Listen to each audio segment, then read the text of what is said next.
और आज हम इसी पे चर्चा करने वाले हैं। आज का वीडियो इसी पे आधारित होगा। हम और ज्यादा डिटेल में जाएंगे, हम और ज्यादा डीप गहराई में जाएंगे और गहराई में जाके समझेंगे कि कैसे अटैचमेंट से उभरें, कैसे अपने आप को डिटैच करें फ्रॉम द रिजल्ट्स और कैसे मैक्सिमम परफॉर्मेंस हासिल करें बिना किसी तनाव के। ओके, चलिए, तो सबसे पहले हमें समझना पड़ेगा कि what is the root of all our problems. ये जो भी अटैचमेंट वाली हमारे प्रॉब्लम्स है, जो भी हमें तनाव दे रहा है, उसका सबसे बड़ा जड़ क्या है प्रॉब्लम का, और हम उस जड़ को समझेंगे और सीधे जड़ को ही टारगेट करेंगे ताकि सारी प्रॉब्लम्स उससे जो निकल रही हैं उनको हम एक साथ टैकल कर सकें। जैसे पेड़ में आप पानी डालते हैं, पौधे में आप पानी डालते हैं, तो आप हर पत्ते को अलग से पानी नहीं देते हैं, हर फूल को अलग से पानी नहीं देते हैं, आप बस जड़ में पानी डाल देते हैं और वो जड़ में पानी सफिशिएंट होता है, इनफ होता है हर पत्ते तक, हर फूल तक पानी पहुंचाने के लिए। वैसे ही हम हमारा अटैचमेंट, हमारे तनाव, हमारे प्रेशर, हमारे एंजाइटी, हमारे सेल्फ डाउट, ये सारी प्रॉब्लम्स का जो जड़ है उस जड़ को समझेंगे और सीधे वहीं पे हम आक्रमण करेंगे, वहीं पे हम हमला बोलेंगे और वहीं से सारी परेशानियां सुलझाने की हम कोशिश करेंगे। तो सोचा कभी, विचार किया कभी इस सारे अटैचमेंट का, इन सारे परेशानियों का, चाहे आप विद्यार्थी हो स्कूल के, चाहे आप विद्यार्थी हो कॉलेज के, चाहे आप जॉब कर रहे हो, कोई भी उम्र हो आपकी, कहीं के भी वासी हो आप, हम सब ह्यूमंस हैं, तो हम सब की प्रॉब्लम सिमिलर है। और क्या है इन सारी प्रॉब्लम्स का मुख्य कारण? इन सारी प्रॉब्लम्स का एक मुख्य कारण जो है, जीवन की आपकी 90% परेशानियों का यही मुख्य कारण है, और इसको हमने समझ लिया तो हम बहुत अच्छे से उनको टैकल करना सीख लेंगे। वो मुख्य कारण जो है वो यही है कि हम सारी चीजों को, सारे इवेंट्स को, सारे एक्सपीरियंस को, जो भी हमारे जीवन में घटनाएं होती हैं, है ना, जो भी परिस्थितियां आती हैं, जो भी हमारे अनुभव, एक्सपीरियंसेस होते हैं, हम सब चीजों को अपने आप से जोड़ लेते हैं, हम सब चीजों को अपने आप पे आधारित रखते हैं। फॉर एग्जाम्पल, जो भी मार्क्स आ रहे हैं ये मेरे मार्क्स हैं, इससे मेरा जजमेंट होगा, इससे डिटरमिन होगा कि मुझे कितना आता है, मुझे कितना नहीं आता है, मैं कितना अच्छा हूं या मैं कितना खराब हूं। ये जो भी सक्सेस है, ठीक है, वो मेरा सक्सेस है, मैं किस कॉलेज पहुंच पाता हूं, कितना अच्छा रैंक ला पाता हूं, कितना अच्छा जो है क्या, कितने एग्जाम्स क्लियर कर पाता हूं, ये मेरा सक्सेस है या ये मेरा फेलियर है, यही मुझे डिफाइन करेगा। एकेडमिकली मैं कितना आगे प्रोग्रेस कर पाता हूं, करियर में, फ्यूचर में मैं कितना आगे प्रोग्रेस कर पाता हूं, वो मेरा जो है जजमेंट है, वो बताएगा कि मैं कहां पे जीवन में पहुंच पाया। मेरा कितना मान सम्मान है, कितना रिस्पेक्ट है या कितना डिसरिस्पेक्ट है, कितना ऑनर है या कितना डिसऑनर है, कितना मेरा नाम बढ़ चुका है, कितना मेरा फेम मुझे मिल चुका है, ये सब चीजें मेरे पे आधारित हैं और ये सब चीजें मुझे डिफाइन करती हैं। So all these marks, skills, success, failure, achievements, ये सब हमारी हैं, ये हम ऐसे सोचते हैं। और क्योंकि ये सब सक्सेस, फेलियर, अचीवमेंट या लैक ऑफ अचीवमेंट्स ये सब हमारा है, इससे हम इससे इतना जुड़ जाते हैं, हम इसमें इतना खो जाते हैं, हम इसमें इतना बह जाते हैं कि हम मानने लग जाते हैं कि यही जीवन का मूल है और यही जीवन का रास्ता डिटरमिन करता है।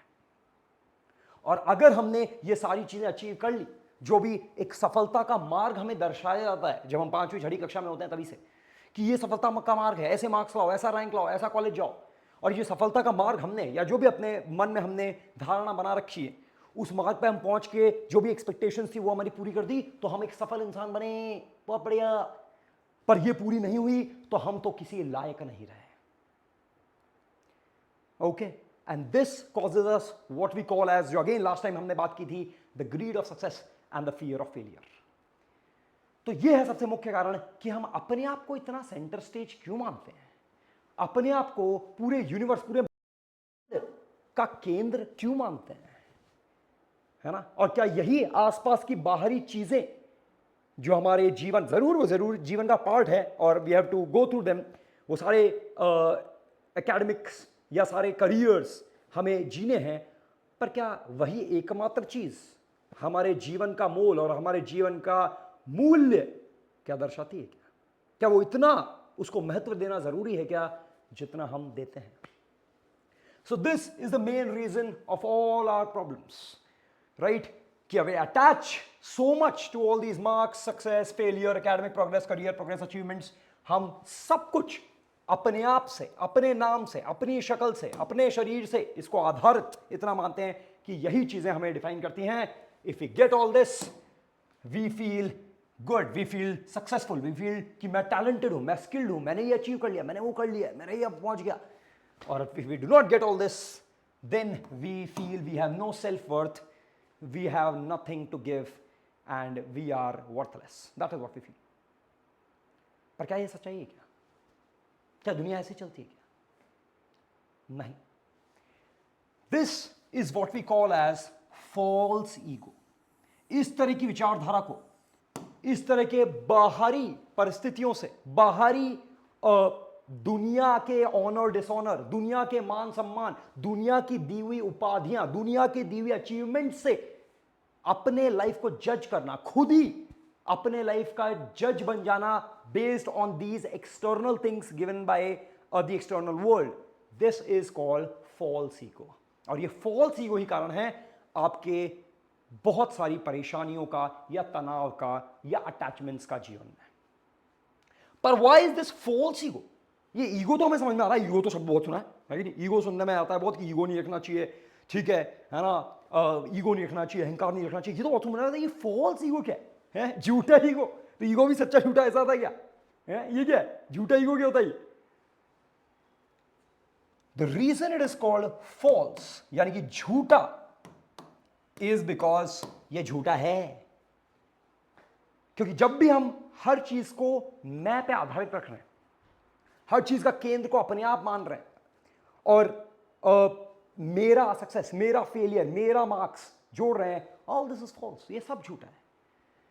क्योंकि हमारा तो इस जीवन में कभी कुछ है ही नहीं. कोई भी चीज, कोई सक्सेस, फेलियर, अचीवमेंट, प्रोग्रेस, कोई इनाम, कुछ कभी हमारा है ही नहीं. क्या वो सच में कभी हमारा है क्या? या ऑल दिस इज फॉल्स? जीवन में कुछ भी कभी हमारा है ही नहीं. आप जन्म से देखो, हमेशा हमें जो भी मिला है, जो भी हमने अचीव किया है, चाहे वो कितना भी खुद का लगे, पर वो कभी खुद का है ही नहीं. वो हमेशा दूसरे लोगों का दिया हुआ ही तो है. आपको जो जन्म दिया, वो आपने क्या खुद ही ने जन्म दे दिया क्या अपने आप को? नहीं. जन्म के लिए भी जो है आपके माताजी, पिताजी जो है, उन्होंने आपको जन्म दिया है. अब वो तो ये मेरा घर है, तो जो आपका घर है वो भी क्या आपने खुद ने बना लिया है क्या? नहीं. आपके घर के लिए भी, जिसको आप मेरा घर बोल रहे हैं, वो भी आपको दूसरे लोगों ने बना के दिया है. जिसको आप बोल रहे हैं मेरी गाड़ी है, कितनी अच्छी देखो, वो भी आपको दूसरे लोगों ने ही बना के, उस पर पूरा काम करके, उसकी पूरी फिनिशिंग करके, उसका पूरा चेकिंग करके वो आपको दिया है. आप बस उसका प्रयोग कर रहे हैं. आपने कुछ ही नहीं किया है वो घर बनाने में, आपने कुछ ही नहीं किया है वो गाड़ी बनाने में, आप बस उसका प्रयोग कर रहे हैं. वो आपको मिला है. शिक्षा, विद्या, वो भी हमें दूसरों से मिली. जीवन में इतने सारे हमारे लोग रहे हैं जिन्होंने हमें शिक्षा, विद्या, कई सारे जीवन के महत्वपूर्ण ज्ञान, महत्वपूर्ण मूल्य सिखाए हैं. वो सारी शिक्षा, वो सारी विद्या हमें बाहर से मिली. सब कुछ हमें बाहर से ही मिलता गया. जीवन के हर पथ पर, हर कदम कदम पर हमेशा हमें बाकी लोगों से ही तो समर्थन, सपोर्ट या जो भी चीजें मिलती हैं वही मिलेंगी, और वही हमेशा मिलती रहेंगी मृत्यु के बाद भी.